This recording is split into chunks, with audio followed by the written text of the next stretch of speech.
Thank you again for coming on Saturday. I think you'll really enjoy this. Guenther, Mr. Klein, if you would please, you can begin your presentation. Can somebody hear me? Yeah? Oh, okay, good. Thank you. Thank you. Thank you very much. I have to apologize a little bit to you guys because I'm a little bit not so nice. Before I introduce myself and start with that, I have two things that I want to do. First of all, and it really comes from the bottom of my heart, I want to thank Rob and of course the university to give me the opportunity to do this. You might think this is a little bit strange. Of course, I'm busy, I have other stuff to do, but I appreciate this opportunity because it meant that I have to think. Usually you work, whatever, and I have my daily jobs, whatever, but it's very rare that I really stop and really dig into a topic whatsoever. And to be frank, I'm not the king of supply chain management or operation, whatever, you will see that quite soon. But it helped me to dig into a topic. So when you have the opportunity to do something similar, when your teacher gives you that opportunity, you should take it, it's nice. So by doing this presentation, I have already learned, I will tell you what later, I have already learned at least two things that I have never thought about before. Just because I have the opportunity, I started this presentation, I thought about it, and that is great, because you get some new ideas. That is the first thing. The second thing that I want to say is maybe you saw the poster for this event. You saw the poster saying Mr. Klein, EDT, whatsoever, and then it says a Sino-European perspective. What does it actually mean and does it really matter? So in the beginning when I saw this, I was a little bit unhappy because I'm European, so I'm a little bit humble or whatever. I thought, what does it mean, Sino-European, whatever, what does it actually mean? But actually I found out that it's true. I am now producing in China, I will tell you later more about that, so I really have a Chinese perspective. For instance, you might have heard about that maybe. There is a little bit of trade war going on between America and China, and all of a sudden, I'm a European guy, I work for an Italian boss, I'm all of a sudden in the middle of this mess. We produce, for example, automotive parts for American customers in America, we produce automotive parts for Americans in Mexico, and then all of a sudden, I had to think about stuff that never bothered me before. So I'm sitting in the same boat like your parents or your relatives or your friends who have a factory. I have to think about how to deal with 25% tariff. When you do automotive parts, you don't have a margin of 25%. I can tell you without giving you a secret, if we earn around, let's say, 10% for automotive parts, it's already a lot. Okay? So you have 25%. What do you do about that? I cannot swallow this. I have a factory, I need to produce something, I need to pay the bonus to the guys so that they can buy rice and whatever. So you have to come up with something. Come up with something that really impacts your supply chain. And you have to dig a little bit deeper. I give you just a quick example. We produce something made of aluminium.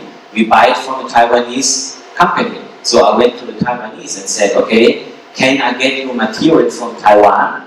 And I get a certificate of origin saying it's made in Taiwan. And can that help my customer in America to get an exemption? Because maybe some of you know it that, okay, you have the tariffs, but there's quite a lot of exemption of that. So that is, let's say, my Sino perspective, besides other stuff. Now kicks in my, let's say, European perspective. And European, of course, is rather broad. I'm German. I don't know if I mentioned this already, I'm German, so I have a very special view on the things. When we talk here about supply chain management, it's a disaster. If you compare, let's say, the cost, the logistic cost, which is part of supply chain, right? Logistic part is part of the supply chain management. The logistic cost accounts double the amount in the GDP of China than, let's say, any given European country. What does that mean?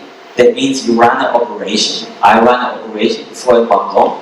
I have a factory in Guangdong, and I produce my stuff. I send it to the port of Shenzhen, or I send it to the port of Zhongshan, for example. The cost for me to send something from my factory to Shenzhen, which is, let's say, at that time 120 kilometers, is more expensive than the whole sea voyage of that container to Europe.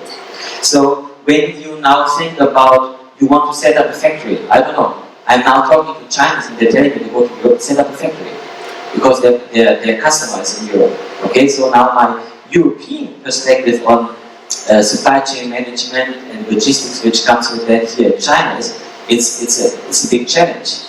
And if you are familiar with some big supermarket companies, Carrefour, for example, or the German Metro, maybe you might know Metro, Maidelong, they all fail in China. Carrefour now sell their business to Alibaba, Metro will sell their business to Alibaba, Artima, Dafang from Taiwan, they sell their business to Alibaba. Why? Because of the supply chain, because of the management, because of the logistics.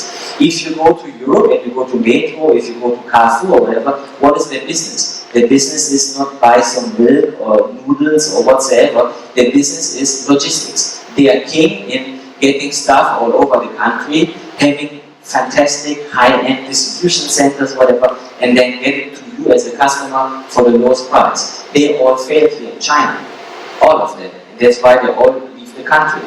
So to come back to that European or Chinese, let's say, perspective, when you make a decision, for example, to set up a factory or invest in a factory, whatever, that is something that you want to keep in mind. So to come back to the initial thing, yes, I have a Chinese perspective on that because I suffer, let's say from tariffs, I suffer from higher logistic costs in China compared to other markets. Of course I benefit, I don't want to complain too much here about China, but you get my point. So for those guys who study this and people who pay attention to supply chain management, they have a fantastic future. Because the topic for the next, let's say, 10 years will be, how can I bring down the costs? How can I be, as a Chinese supplier within China, be still competitive? How can I be, as a Chinese exporter, competitive? And for that you need supply chain management, which I was very happy to find out that you can study here. It's not nonsense. I will explain to you later. Okay, so that was the very rude and unfriendly start. Now I will introduce myself to you. 亲爱的同学们，大家好。Sorry about that. Sorry for being a little bit rude for that. So let's see if I don't push the wrong button. Yes, this is the content. Very briefly, this is what you can expect from me today. A very brief self-introduction. I talk a little bit about supply chain management, obviously. I wanted to look at two things that really interest me. Of course, in 1.5 hours, I cannot cope what Dr. Kennedy or others teach in 3 years or whatever. Plus, I need to learn first by myself. So I will look into two things: service chain, because I think it's important, and second, microsegmentation, which is actually something that is coming from marketing. You should have heard about that when you take marketing classes here. Then there's a bonus, and in the middle I have some surprise for you too. Okay, so I know it's Saturday and you maybe have other stuff in mind, so I try to make it a little bit interesting. That's why I put in a bonus. At the very end, if you have some smart questions, of course, please come ahead, even if they're stupid. Brief self-introduction. I am now in business for 25 years. Maybe I look not so old, but if you come closer, you can see I have some white hairs and I have some wrinkles or whatever. I started my job 1995 in Germany with an American company. So I worked for a German company that then was acquired by Americans. I worked 5 years for a Japanese company in Germany. It's called Sumitomo, which is one of the biggest Japanese conglomerates. You know, maybe Mitsubishi or Marubeni, and Sumitomo is number 3, that's where I work for. They're 400 years old, by the way, so they're in business quite long.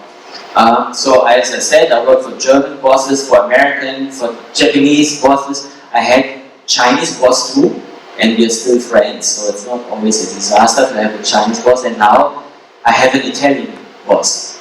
I mentioned conglomerates, whatever. Usually I used to work for what we call SMEs. That is something that you find also all over China. We're looking at small and medium enterprises. We call that in Germany family business. Why I wrote this here is, first of all, it's interesting to have different experience. Of course, to have different bosses and whatever, but I also got exposure to different industries. So my first job was textile, industrial textile. which is used for automotive, you need it for geotextile, I don't want to kill your nerves with that. Professional light products, of course. FMCG packaging, FMCG is fast moving consumer goods. So for example, you might have heard about the American company Procter & Gamble, that was a customer of mine here in China.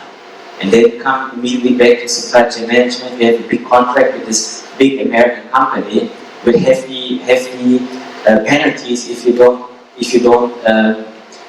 deliver on time, and you're living in China at that time in Guangdong, early 2000 years, whatever, where sometimes you have trouble, where sometimes you cannot deliver them. Okay, now I do, as I mentioned already, automotive parts, and when I was working for the Japanese, I did electronics. So I put that there to make it clear that I have seen some stuff. I'm not king or a god, and I'm lucky and happy that I can still learn something, but during the last 25 years, I got some exposures. Different industries, different bosses, and it makes a difference if your boss is a woman or a man. It makes a difference if your boss is a German or if it's an Italian or whatsoever. So that is something that really enriches you. So when you have the opportunity to work for a woman, do it. I really enjoyed it to work for a woman in New York, by the way. If you have the opportunity to work for a foreigner, do it. You only grow through that. As I said, I'm still friends with my Chinese boss. Educational background is a German degree in business and administration. And I did that, if you try to do a little bit mathematics, I did this after work. So 3 days per week, I would spend in university after work, and I spent the Saturday also at the university. Because I need the money. I spend more money than I have, so I couldn't afford just to study. So that is a luxury for me, even today. Bachelor in marketing is clear. Then I got my MBA from England, from Leicester, and you can talk about that later if it's interesting. And now I embark a new journey. So you see, I'm still learning now. I started my PhD program, which will take between 5 to 7 years. Who knows it? What is my research interest? What I'm interested in is in organizational behavior. I believe that if you take people and you organize them in a good way, you get a good result. If you take people, never mind they're German or Chinese or whatever, and you don't organize them in a correct way, it's a disaster. That's the bottom line of organizational behavior. Then what interests me also now, you see that dark marketing, maybe you have never heard about it, that is basically you give a lot of data in your Weibo, in your Weixin and everywhere, you give a lot of data, and now the marketing companies use this to target you and to make you specific offers. By the way, now for 3 or 4 weeks, I always get advertisements to emigrate to Canada. I don't know why. But every time now I go to Facebook or whatever, I get the advertisement, go to Canada, and I don't want to go to Canada. Canada is a horrible place, it's cold, they have wild animals, and I don't like it. Yes. But just to say, so you have dark marketing, you have algorithm and AI, and we know everything about you, but for 3 weeks now they're telling me, emigrate to Canada. If they would tell me, emigrate to Argentina, maybe, okay, but it never comes. So that is my short self-introduction. Let's jump into this. What is actually supply chain management? I had very nice diagrams, very scientific stuff whatsoever, but at the end of the day, it boils down to the question, what are we actually doing? Why are we talking about supply chain management? What is it actually? And I think you should from time to time step back and think about it. Why are we doing it? Why are we talking about it? And it's a competitive advantage, that's what I said.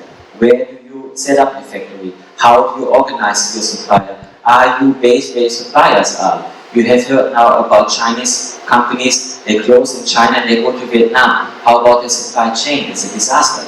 You produce running shoes or whatsoever, the main supplier for the sole is still in Shenzhen or whatsoever. So it's a problem. Then obviously it's customer, that is not really rocket science. It's customer, producers and suppliers. I think it's helpful and sometimes more helpful to have something very simple like that, rather than to have something very, very complicated. You have the data a little bit, where people get lost. And remember, that's now my practical thinking whatsoever. We do this not just for fun or to talk about supply chain management. We talk about it to create an advantage for a company, to make money for your boss or maybe make money for yourself, not for some joke. Then I have a little problem, of course. As a German, we are very much obsessed by the past. German people are obsessed by the past. So when I got prepared for that, I was looking into where does supply chain actually come from, and there's where I have learned something. The history of now I did some. It started off, as you can see here, 1910, 1940s.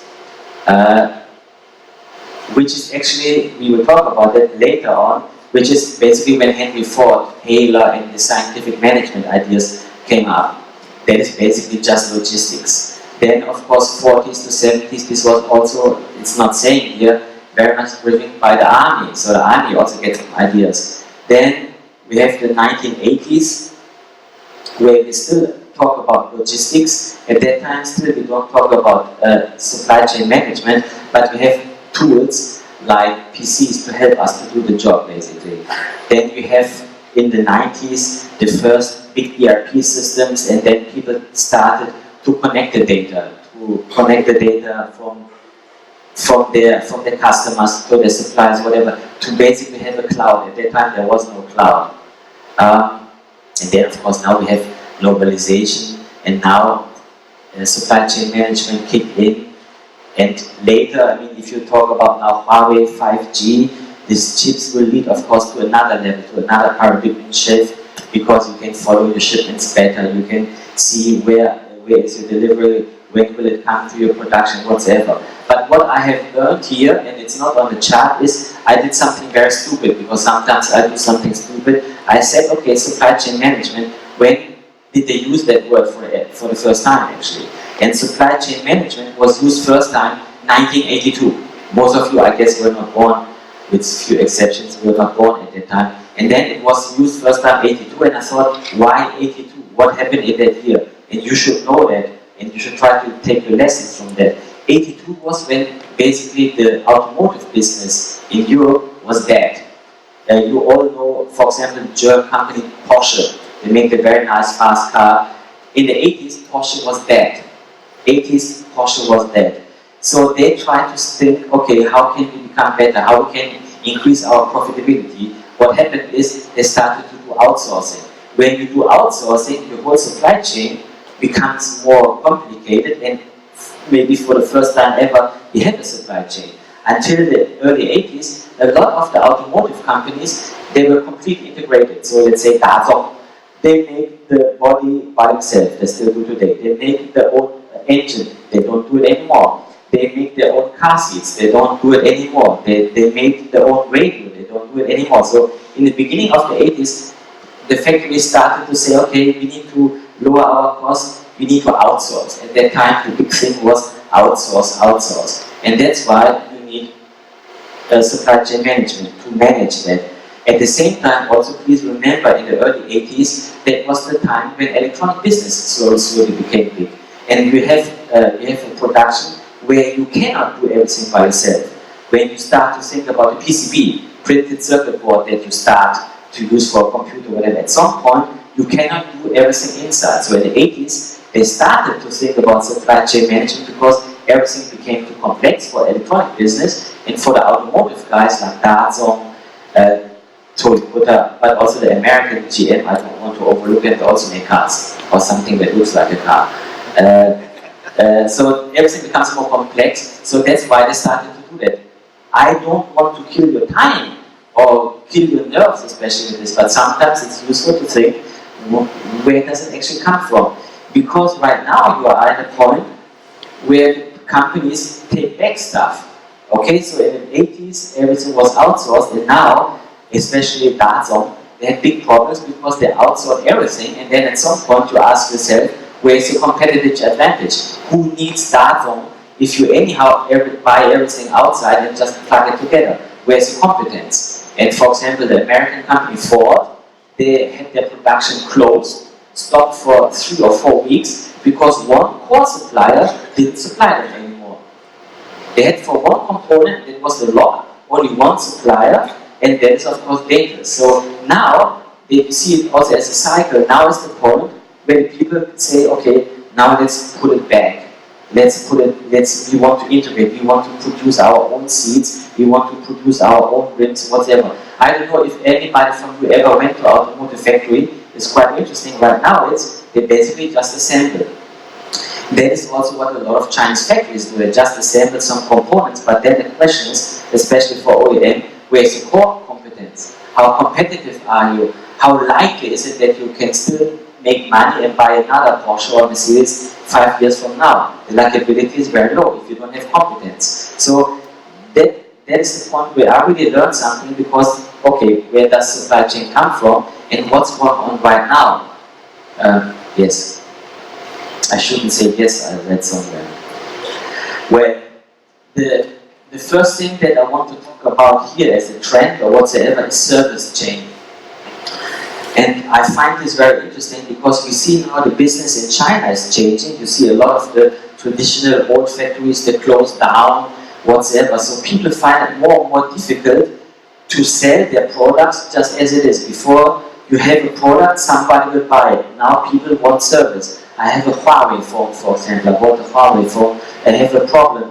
Where and how can I find the customer service, for example, in Ningbo? How do I perceive this? How important is that for me to make a decision to buy them? For the service chain, I don't know if this is scientific, but I think there are two ways to look at this. You will have a service chain, which is just a service chain. That means your product itself is the service. For example, there are now some financial companies, Ant Financial, or there are banks in Germany or insurance companies also in Europe. They don't have a physical branch. Everything that they do, the service that they provide, is online.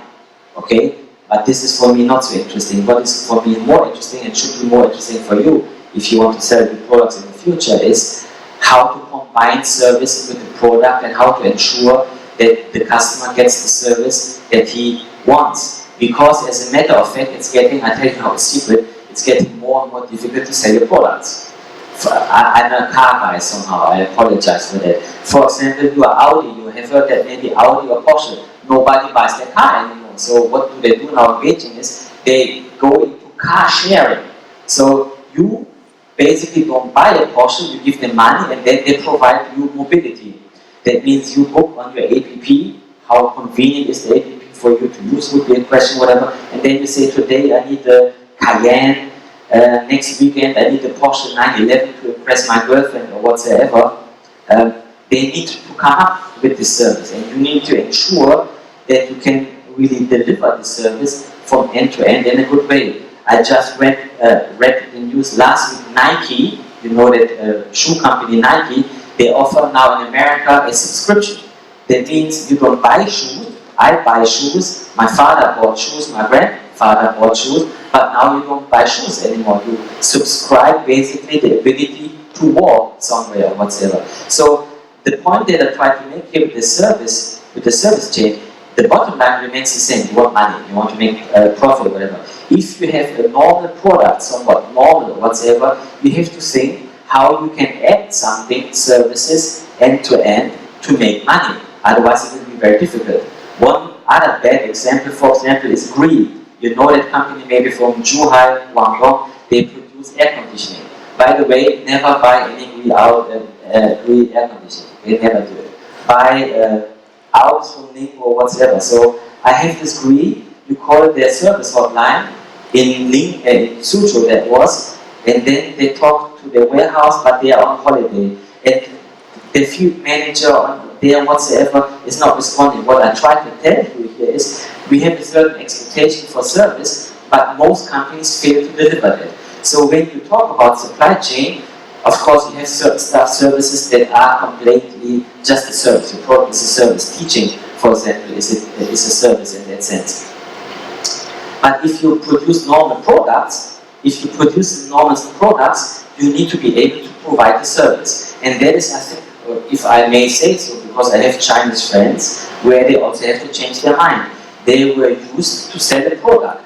Here's an American guy and he buys 20 containers of that machine. Very happy. It's finished. It's over. And that is the problem. So the people have to think, how can I make this more sexy? Where can I add some, let's say, more ways for me to make money?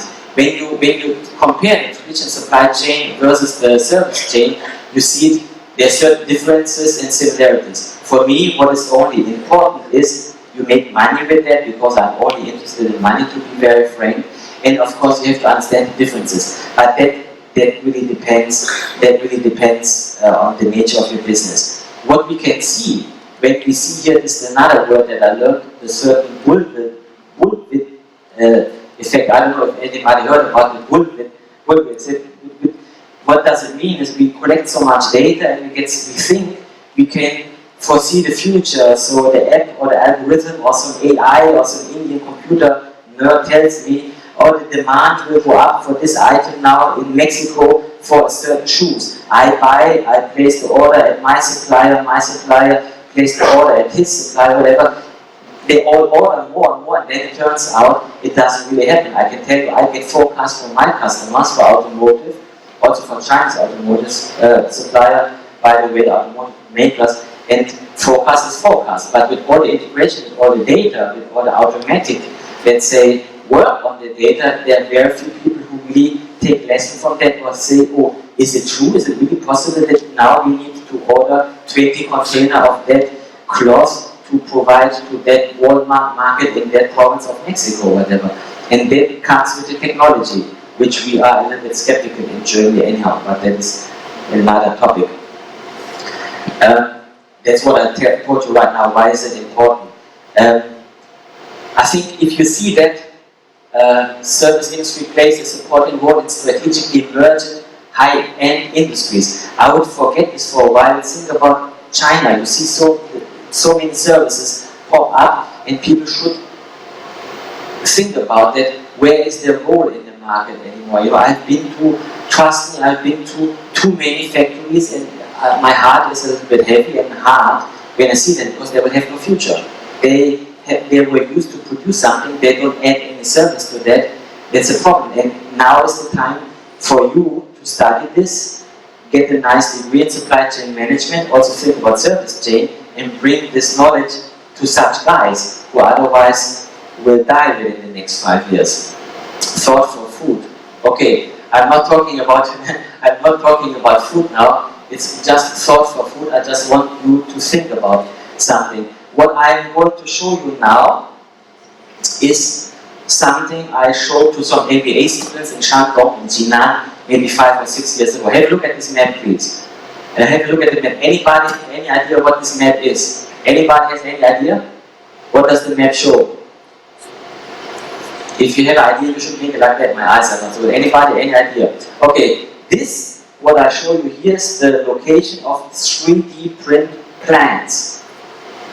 And about 4 or 5 years ago, I showed a similar map. Now it has emerged. I show a similar map to MBA students in Shandong, and they just laugh at me and they say, yeah, 3D printing, ha ha ha, you can print some funny stuff with this, nobody needs that. We have a Korean friend here sitting. The Korean Air Force is printing spare parts for the F-16 jet, if I'm not mistaken. They're printing parts for the F-16 warplane, you know that, with a 3D machine. Okay, so I'm Korean Air Force, my plane is broken, I used to call somebody, and he would then trigger an order, they produce something, they talk to their suppliers, and finally they ship it to Korea. Now, I'm the Korean Air Force, the part is broken, I call America, maybe Lockheed Martin, I hope it's Lockheed Martin because then I make some. They print this part out, and it meant huge reduction in cost. What does this mean for you Chinese guys here? What does it mean? Keep in mind, please, that the oil price, for example, right now is $60 per barrel. 1 barrel is 159 liters of oil. Another uses knowledge. What is the point that I try to make here? Is it cheaper to send data, or is it cheaper to send a container? Of course, it's cheaper to send a container. What does it mean for your business? And you see, I'm not sure if this is accurate about China, whatever, but you see a huge density. I mean, Europe is really literally covered by it. America, especially the East Coast, is covered by that. What does this mean for your supply chain? Okay, funny. Like the Shandong MBA students also laugh about me. The Korean Air Force, they don't laugh about that anymore. Now I see that shoes are printed out. I see that clothes is printed out. There was even a very stupid case where you can print out a gun. So I send you the software and you produce a gun and then you can shoot your rabbit or something, don't shoot somebody else, okay? So, but please spend some time when you're not playing some computer games or whatever, think about what does it mean for supply chain, what does it mean for your operations, which we have not touched any at this point. What does it really mean? And again, you can 3D print metal. Funny enough, I even saw a chocolate 3D printer.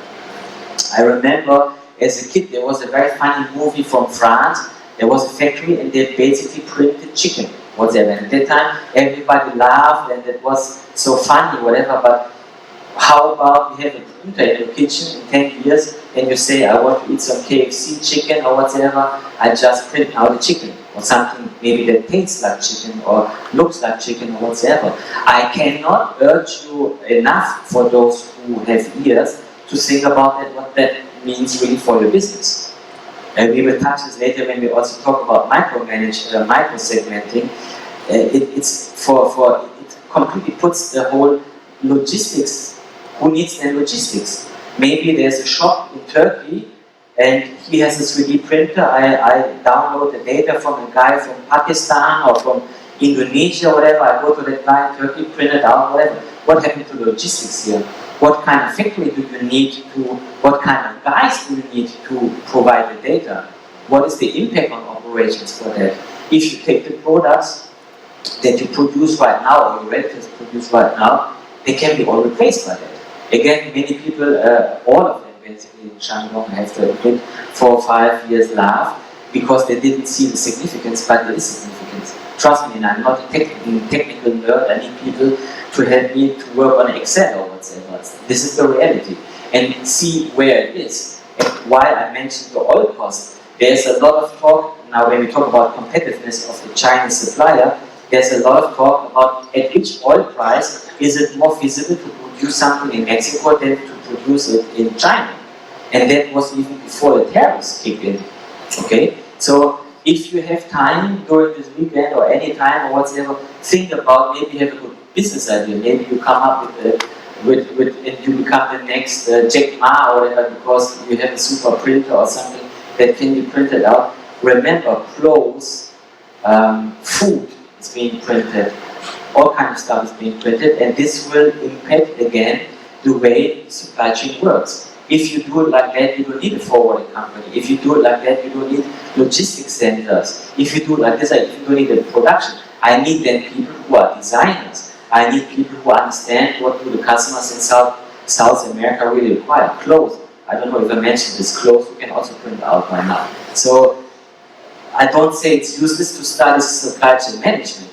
Don't get me wrong. Don't get me wrong. That is not the point. But certain technologies are changing everything. And maybe we are not seeing it right now while sitting here in China, but it's a reality. People do it.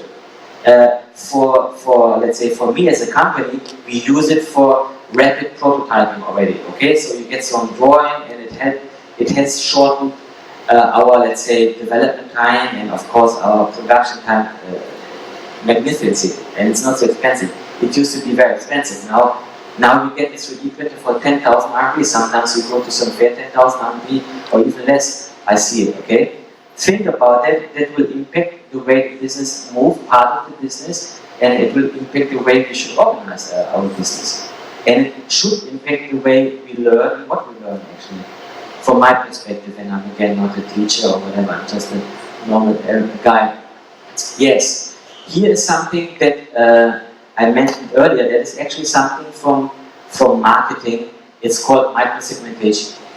And what does it basically mean? In the old days, if you start in the front, it was like that. I'm Henry Ford. I produce a car. And Henry Ford famously said, you can order my car in any color as long as it is black. That is what Henry Ford said. So he produced hundreds and thousands, I think he produced more than 1 million. He was the first guy to produce the car, Ford Model T. He was the first guy to produce it, and he said you can order my car in any color as long as it's black. If you see it on the other hand, there's an Italian brand, maybe you don't know it, it's called Lancia. They have one model where you have more than 100,000 ways to configure this car. 100,000 different ways. So think about the supply chain. You need to produce this car 100,000 different ways. I want that color for the roof. I want that material for that seat. I want that whatever. It's a nightmare. For Henry Ford, it was very easy. And that is where the whole thing started. So I'm a big company, I produce something, you just take it. Finish. And then at some point in America, it must be America, some marketing guys get the idea and say, okay, there's not only a black and white market, there's not only man and woman, now there's maybe single woman and married woman, maybe single woman in the countryside or whatever. So what they did is they took a big market, which used to be a big market, and segmented it in many smaller markets and whatever. So the demand was basically cut down in different smaller demands. Why do we talk about this here? Because it has an impact on the supply chain. To come back to Ford, he just say black color you can buy, so you only need to buy basically black coating for your car, whatever. Now, with all these different choices, and segmentation basically is a form of choice, it's a disaster for your supply chain, but also for your operation. Again, if you have the chance, I don't know if you take the guys here to some factories from time to time, if you have the chance and you take it to Volkswagen or whatsoever, you will see one factory where they maybe produce 2 or 3 different brands in how many different configurations or whatsoever. And they do that because the customers, the consumers, that means you and I, we say, I want the car different than that, than my neighbor or my big brother has something like that, I want whatever. That was not the case before, because before the people were just happy to have a car. Think about that. So we are now here, okay? We are now down there, we are not pushing something in the market, but basically the market is putting what the market wants. You can connect this again with 3D printer, but I don't want to steal your time with that. But why it is important for operation, for the supply chain, what I see daily in the business and when I see other factories is that lot sizes have basically shrunk to minimum. You can, as I mentioned before, Guangdong before or even today, you call them and say, I need this product. Then the first question will be, how many containers? And then the people from Europe, they just laugh because maybe they only need 1 box or 5 boxes or whatever. Again, why is it like that? Because all the productions, or many productions here in China mainland, they still have this push. I push now, I produce this jacket, 10 million pieces of that, whatever. It's finished. I have a friend in Ningbo, for example, is doing clothes. It's a disaster. Before, you would produce this kind of jacket in the same color, maybe for 2 or 3 years. Nowadays, your customer, the fashion company from Germany or from America or whatever, they will order 300 pieces in that color, 150 in that color with a pocket on that side or whatever. It's a massive problem for operations. Because you have workers, you have to arrange their work, you have to tell them, no, now stop, now you make the pocket on the other side, whatever. People now, the customers, if you ever do some business or part-time, you will see it, people order less. That's why, for example, when you look now at Hong Kong, other places, air freight is still going on. Why air freight is going on? Because if you have small lot sizes and expensive stuff, of course, you need it fast. This fashion guy, obviously, if you look at me, I'm not a fashion guy. The fashion guy told me that now basically the fashion changes twice a year. It used to be something like once a year or once every 2 years or whatever.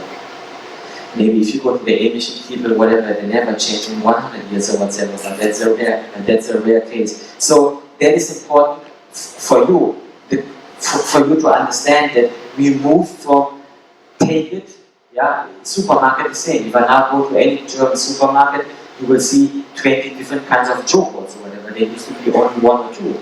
It has changed, and because this has changed, you have to change. And because this has changed, you have to change the way you do your business, how you manage your factory, how you manage your supplier. So the problem that the customer brings to you, the pain, this is the pain that you unfortunately need to bring to your supplier. They also don't like it, as a matter of fact. I have that. I have this discussion basically weekly that they say, and especially for Germans or Europeans, because they say your lot size is so small, but your quality demand is so high, and so on and so on. But that's the reality. You either accept that or you find another customer. And again, it was last week, Thursday, I went to some machining factories. They have big CNC machines, Chinese, very, very nice big factory. And they told me Yeah, now we went to Europe. Now we went to Europe to study how about we set up a factory there. That's what the Koreans and what the Japanese did already 20 years ago. This moment will come. Why I should produce something made of metal in China for the German market? Why not I produce it in Poland? Why not I produce it in Czech Republic? By the way, talking about that, finance cost in China is, let's say, 5 to 6% at least if you finance a machine. In Germany, basically zero. For those guys who study accounting, 0 is better than 5, right? When it comes to interest rate. That should have an impact on your decision where you set up a factory. That will impact on, can you take over your parents' factory in 10 years or 5 years? What do you take over? That is the question that remains there. Okay, so you should keep that in mind. We have moved from, let's say, industrial, Henry Ford, Taylor, or whatever, down to you produce very, very small size for your customers. Okay, micro-segmentation. You will learn that when you go through that in marketing. Okay. Here it says reducing operating costs. That is of course nonsense, but that you just forget and skip it. Keys to successful segmentation. Again, you can see this is very much technology driven, very much AI, you collect data, whatever. That is basically not rocket science. That is something that you should and that you will look at if you take marketing. They have marketing here, right? Yes. So there's a marketing topic, but I bring it here because this impacts simply our operation and whatsoever. Yes. Oh, now I have the bonus for you. Right. So now, what I did here is I wanted to give face. I don't know if they can hear it because it's a video. Probably not. No. They can hear. Sorry. They can hear. They can hear that. Yeah, if you play video, yes. Play video. Okay. So what I did here is, as I say, I manage a factory in Suzhou, and we have one woman. She is responsible for logistics or supply chain, whatever. No, they cannot listen to it. It doesn't work. Unfortunately, it doesn't work. What I can tell you, the video sound doesn't work. It doesn't matter. What I want to tell you is that the stuff that you just now saw, and also all the reference lists, I will leave here in the university, and of course then the video will be included in that. Maybe you can do it. Try again. You play the video one more time. Yeah? Okay, sure. How do we go back here? How do we go back? So that's why I said, okay, yeah. Okay.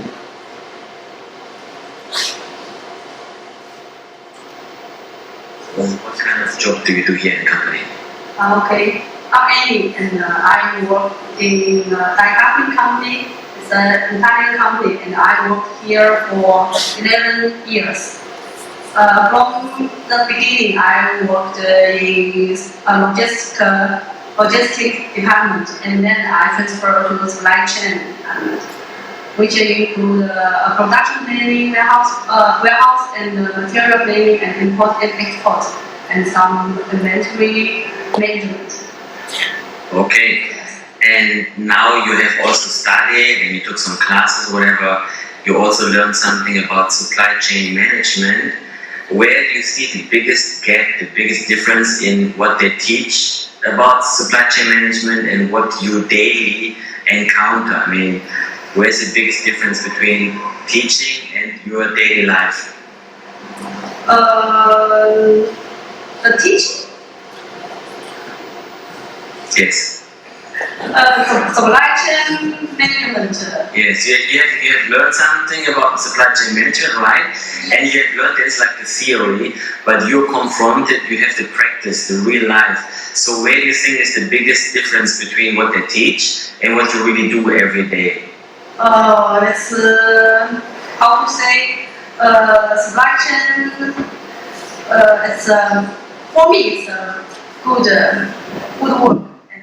I enjoy it, and I can learn something from PPT, from the company, and I also learn MBA, and I got many knowledges from our professors. So this knowledge can help me to make my job better, and I can use my knowledge to make myself to enjoy the jobs.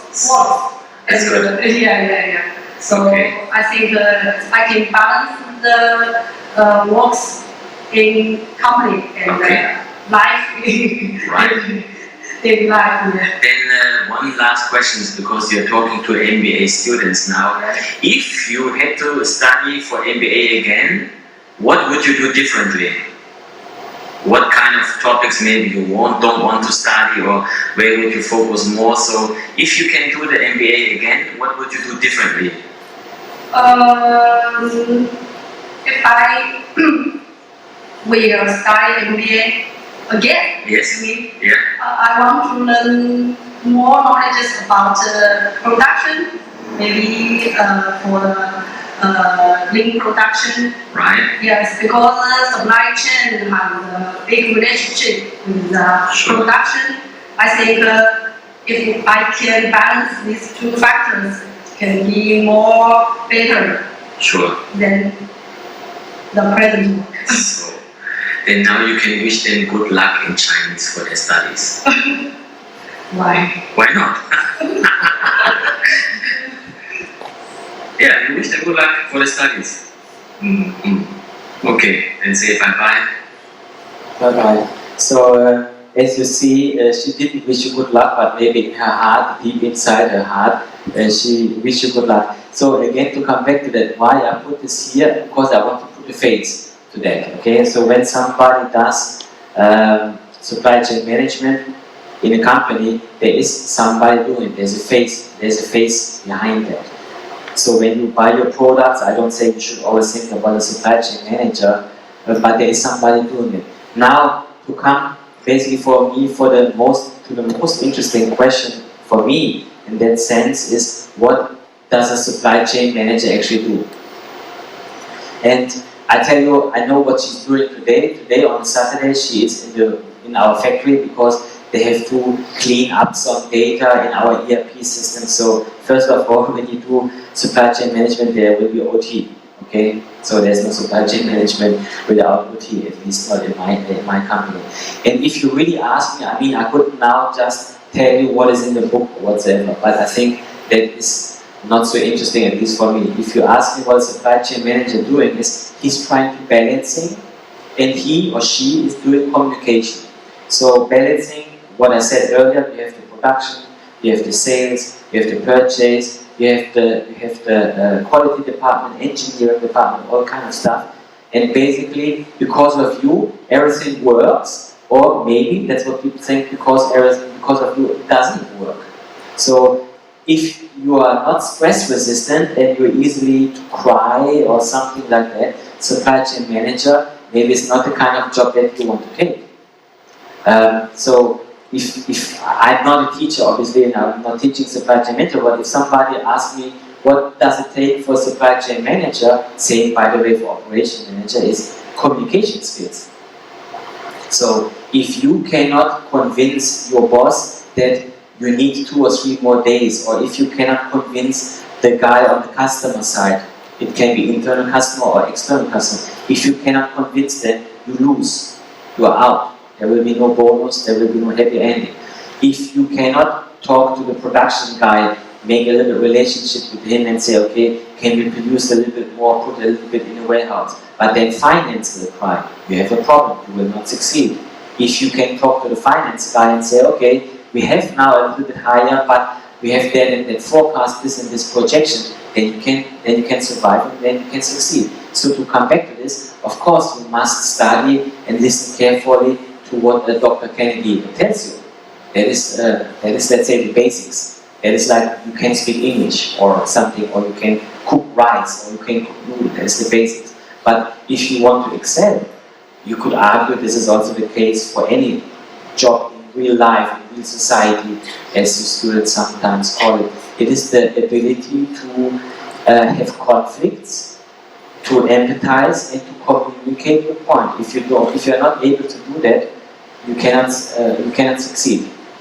If it's not your own company, but even if it's your own company, you will see some sort of resistance whatsoever that you have to overcome. So I don't know if I can suggest that or if you already have that, but if you study this, you should also study really communication, because all of the time you are between the expectation of the customer, the expectation of your boss, cost-driven, you want to inventory down. We do now, as I say, automotive. So our customer, let's say Geely, if Geely was my customer, if the production stops for 1 or 2 days because of me, then probably I need to find a new job. Then I will be selling hamburger in KFC or something like, or sitting at the supermarket cashier or whatever. That is not a joke. And you know, the real life, if you call it or whatever, it's not you fail the exam or you take the exam again. For that customer, if it's Geely, it could be also darts or whatever, if their belt stops because one tiny little stupid part of my factory is not there, I can close my factory. And maybe 140 guys have to find another job or find a rich wife or rich husband or whatsoever. It's a reality. So to come back to that, okay, if the production stops, I'm dead. If my warehouse is full of material that they will pay after 1 year, which is unfortunately the case for automotive, I'm also dead. Okay, so if I have too much in the warehouse, customers happy because he can order like that. Maybe there's bullwhip effect or not, it doesn't matter, they just take it. But financially I'm dead because I have to finance a big stock. So to come back to that, if you can take it here in the university, if they offer it, or you can take it outside of some courses, whatever your ability, to communicate and to convince somebody, okay, give me a little bit, a buffer stock, we call it a buffer stock, give me a little bit. Talk to your boss, okay, make a calculation. If we take the buffer stock, this and this is the cost. If you can't supply, you're dead. Okay, in that case, the decision should be rather simple, right? That is very important. So I don't say forget everything that I said the last hour or whatever. I don't say that. You can. It doesn't matter. You should think about 3D printing still. But really, if you want to excel, if you want to survive in the business world outside this auditorium, outside this little world, then you need to communicate. And I have to be frank, and I say this as a German because I hire people. I unfortunately also have to fire people. One of the key components why I hire people, or one of the key components somebody get a promotion in a factory, is the ability to communicate. You might be the most brilliant worker in my company, but I don't know what's inside here. You cannot convince me. Finish. I have people like that. And again, and then I don't want to repeat myself because I'm older, I tend to repeat myself. So if you want to excel, work on your communication skill and everything will be fine. And I really invite you to think about the stuff that you saw here and how it impacts you. What I have said, stuff here, what we discussed, the references and so on, this is all available. I will leave my USB stick, I still find it here. You can have that. And on that stick are also the articles, where you can, if you want, if you like, can dig more deeper into that. That is basically from my side everything. I thank you for your attention, for giving me the opportunity to talk to you, and I hope it was not too boring for you. Thank you. Thank you so much, Guenther. Thank you so much for your excellent presentation today. Very enjoyable. I learned a lot. I hope I don't have to take my own exam this semester. If I have to take that quiz that you guys have to take, I might not do very well. Yeah, let me see. Listen, we have just very few minutes left, but I want to introduce Dr. Kennedy to host for a few moments. If you have any questions or about this, and Dr. Kennedy will facilitate the Q&A now. Thank you, Rob. This was really a great presentation from Mr. Klein. Good job. The perspectives that he basically brings to this is someone actually doing this. We learn a lot of stuff from bullwhip effect and 3D printing, technology changing things, how supply chain really works in real world.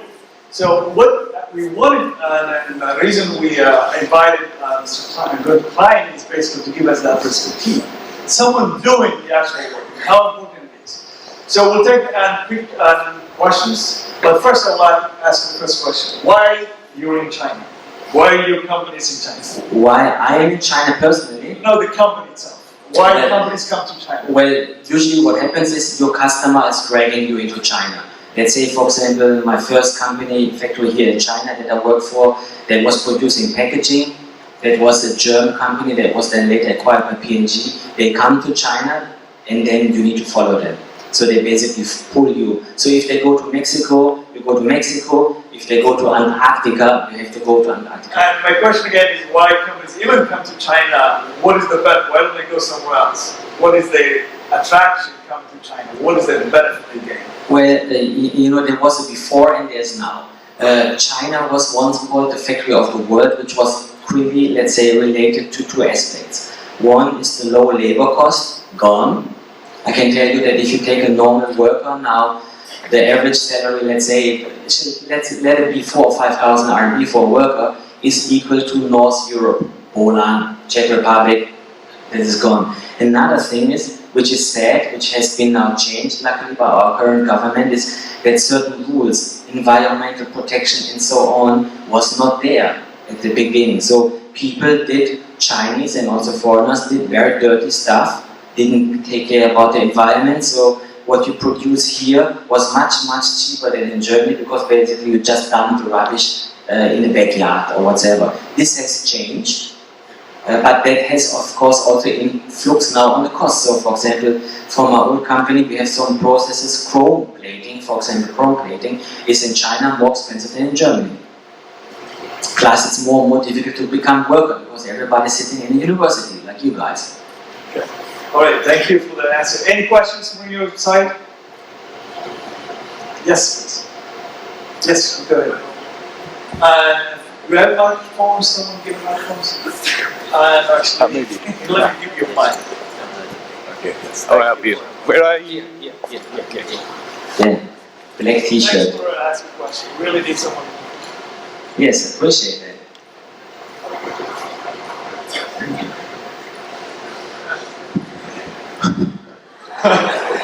First of all, thanks for this opportunity. And I want to ask a question about the lady.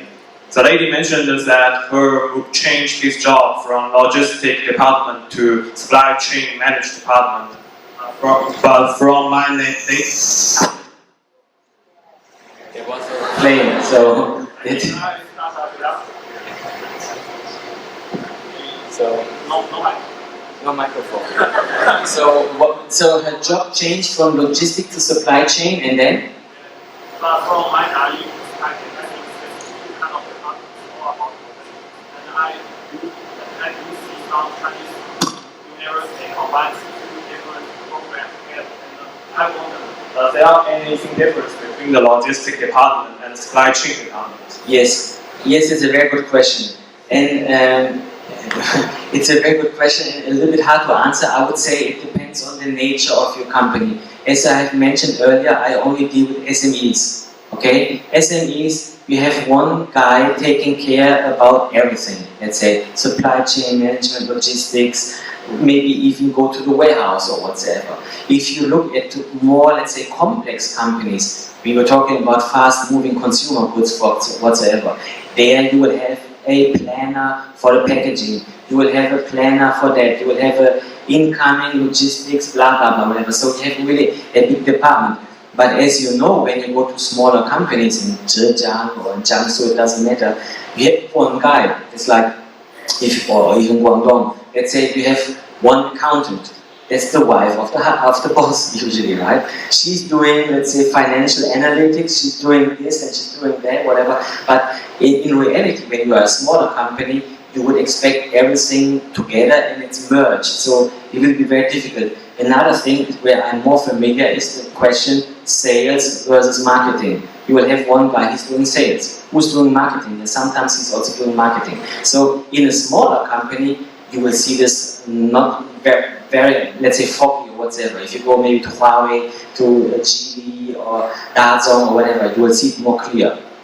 So, which means that if you specialize, I don't know if that's a question, but if you specialize now, if you're a good logistics guy and you only want to do logistics, then you better go to a company which is big enough who just have a logistics department.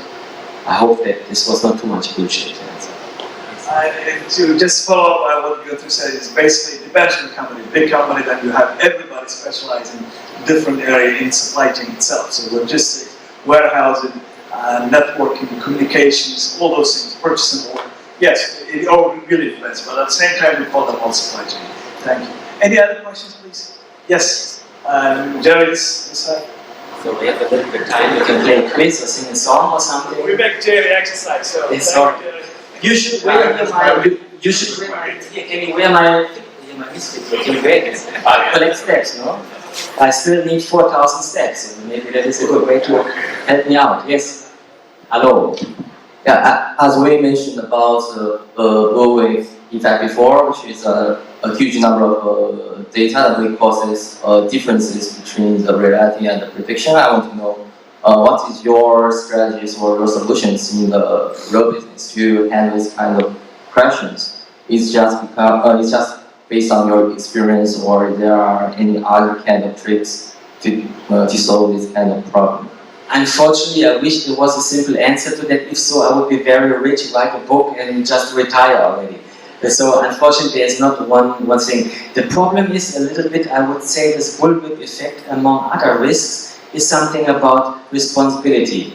That means, for example, I get forecasts from my customer, okay, forecasts. But they say it's just a forecast. So how big is the likelibility that this will really happen? They will not give you any number. They just say, okay, next year I deal now with one big company also from Jiangsu. They say, okay, next year we will need 300,000 pieces of that stuff that I produce whatsoever. Can I really plan on that? No. Is this really, let's say, in an environment where you have more data available? Because you should see, I don't have the data of the end consumer. For example, for my part, goes to a washing machine. Okay, I don't get data. I have no clue how many washing machines they now sell in Jiangxi or in Guangxi or whatever. But let's say I know, for example, for the fast-consuming goods producer, they have a very good relationship with Walmart, for example, or with Alibaba or whatever. So they get data. They get real-time data. So they can push a button and they can say, okay, sales go up like this. We see a certain trend. There will be national holiday 1 week later, so we can assume this, whatever. They really have rich data. That is retail. I think in retail you have rich data because people buy it online.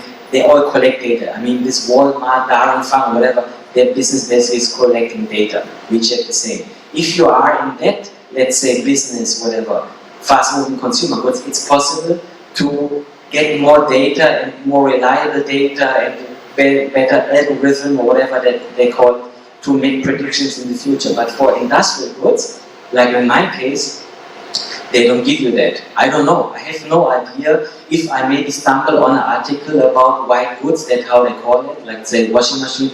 Let's say if I read an article, and now all the Chinese throw their washing machine out of the window, then I get very happy, but still I have not really relevant data on that. Whatever. So to bring this to an end, if you are really dealing somehow with the end consumer, then you have more reliable data. But let's say I deal with automotive guys, you don't get the data. Why? Because they don't have it even.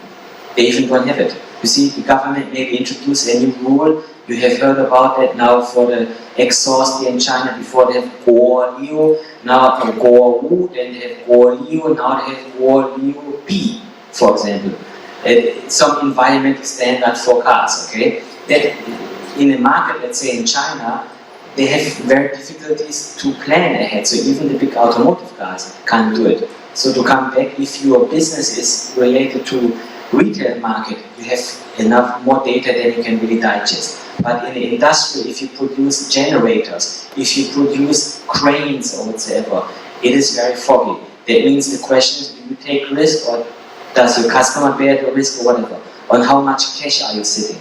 But again, retail, you have no issues. But for industrial goods, it's a nightmare. One question I'll ask you about follow-up. The new rules in China, 2020 green, how is that affecting production and the facility? Well, it is of course a little bit, let's say, a political question in some extent. let's put it like that. I have a friend. I want to answer the question like that. I have a friend, a Chinese guy, very rich. He's producing shampoo, Qi Tofa Shui. Very, very, very successful here in China. He's a very famous brand. He has the factory in nearby Guangzhou. I will not say where. Near Guangzhou. He's very rich. He's nice. So they have new environmental rules, and I asked the same clever question like you, and he gave an example. He said there's a new rule from Beijing that says you should drink a cup of water inclusive the cup. And then he said, that's just an example, okay? How can I drink a glass cup? That's the rule. His meaning is there's a lot of legislation coming from the capital, from Beijing, that people down there in the provinces, on the city level, whatever, don't understand, even the government. I am now dealing with my factory also some issues regarding environment, whatever we hand in our application, and even the government guy doesn't know how to respond to that. So there is legislation and they don't know how to execute it. So we are scared because we are Europeans, and especially Germans, we are always scared. Okay, we don't know what's going on. So we are always scared about the government. We hand in our documents, and there's only one guy in our business area in Suzhou taking care of that, and he doesn't answer the phone. And there's only one guy responsible for maybe 300 companies to execute a rule that possibly he doesn't understand. So for example, concrete, I bought now a new machine, a die casting machine, and we have an exhaust to suck away the bad air or whatsoever. And then some people say, yeah, there will be a new rule, maybe in Suzhou. What kind of new rule? We don't know. So it's complicated. So it's not. That is the good thing. Let's say about Europe, they have too many rules, but they're always relatively clear. Let's put it like that. But in China, you're facing situations, especially environmental. There's a good intention. The intention is we want to save our country. We want to clean China, but they don't know how to execute it correctly. Okay. So, any other questions? Yes. He looks clever. I can see it already from the stage. Thank you. You mentioned that we should think about how the product attach their service. I think it is hard to attach the services in the products in 3D field. If the company can call 3D printers who doesn't have the professional factory process such as the assembly line to produce their product. If the product is something wrong, how can they provide the services such as the customer services? I think it's hard to find which link is wrong. Thank you. Okay, there's a little bit complicated question, but let me see, not to look too stupid answering it. I think there is a way to connect this, let's say, to the 3D printing. For example, the whole 3D printing process starts with designing. And funny enough, I tried to find designer in China, product designer. It's very, very difficult. So, okay, I now make up a business model, okay? I have designers. Maybe they're sitting in China, maybe they're sitting in Germany, maybe sitting, it's like an office or whatever, they communicate virtually. That means I help you, the customer, already in the early design process to make your design better, first of all. So, because people, they want to buy a product, it doesn't matter now if they're consumer or companies, but they don't have the capabilities. I am a company, I have no designer or whatsoever, for example, product design also. So I would start, if you talk about the service, let's say I have service to design. Somebody who knows certain requirements for certain markets, because maybe a design that works in China is seen totally offensive in Saudi Arabia. I'm just telling you, so sometimes there's also some cultural things. So there could be service from that side. So you give me your problem, okay? You say, I want to have this in this product, and I will have designer giving you the design all over the world whenever you need it. When you now talk about, let's say, after-sales service, I gave the example of the South Korean Air Force. So it's a matter of how difficult the item is. And this part for the South Korean Air Force is an integral part, a very important part of the wing. This is not just, let's say, the seat or something, whatever, it's quite important. So I think we can manage that if the machine is precise enough. you will not run into any, let's say, after-sales problems. I have the same discussion, by the way, regarding molds. You know, for some processes you need molds, and I'm now in Suzhou. I want to buy the molds in Ningbo because Ningbo is cheap. Then the people in Suzhou say, yeah, but if the mold from Ningbo has a problem, who will take care about this here in Suzhou? It's so far away or whatever. It's nonsense, of course. I can tell you why. There's big business in Guangdong doing huge molds, plastic injection mold for automotive. Huge molds. They look like 3 times you or 4 times you, really big and strong, whatever. They cost easily $100,000 or whatever. They produce them in Guangdong, they try them and send them to Germany. There is no room for error. That means if your design is correct, if your printing process is correct, the material you use, whatever, that's it. Think about this. I mean, people want to fly to the moon or to the Mars or whatever. They will use 3D technology there too. There is no room for error. But again, the more precise your design is, the more precise the printer is. There cannot be any error. Think again about the mold. That's what I tell to the guys. How come they can send molds from Guangdong to Germany? What if there's a problem? There is no problem. If there's a problem, somebody gets executed. Also, this is one question I want to ask. You're German, working for an Italian company in China. How do you manage all these cultural and administrative differences? How does that work for you? I know you speak Chinese, you also speak English, but do you have any problems running multicultural? Yes, you could ask my colleague because she has to deal, of course, with me. I think it has to do something with respect. It has to do with respect and patience. The problem with me, I don't have a lot of patience because I'm impatient. Germans per se are impatient. So you need patience to deal with other cultures, and you need to have respect. Just because somebody is Chinese doesn't mean he is like that. Just because somebody is from America does not give you the right to assume he is like that or that, whatever. So now I'm here for 15 years. I got more white hairs, clearly, to answer your question, but I think you need patience. You need patience to see that there are different ways to get from point A to B. So respect. Okay, one last question. Anyone? Get any data I want here.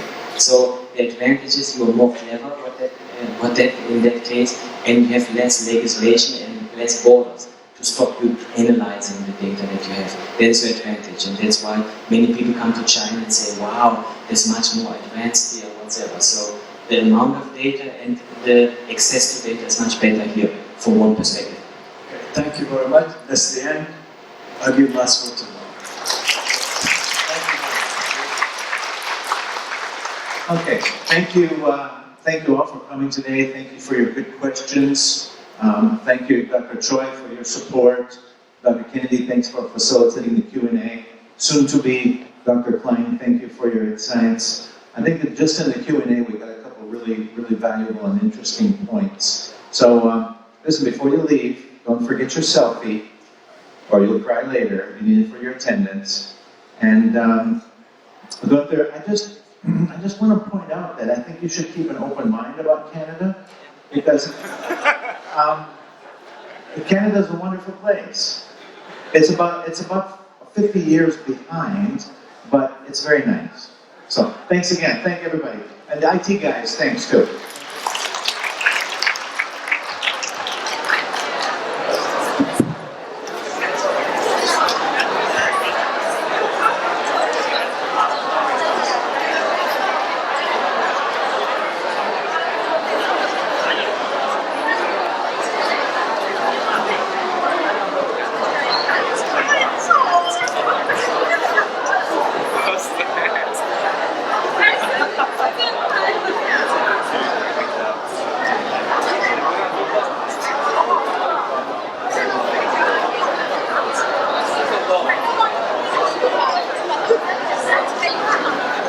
Thank you.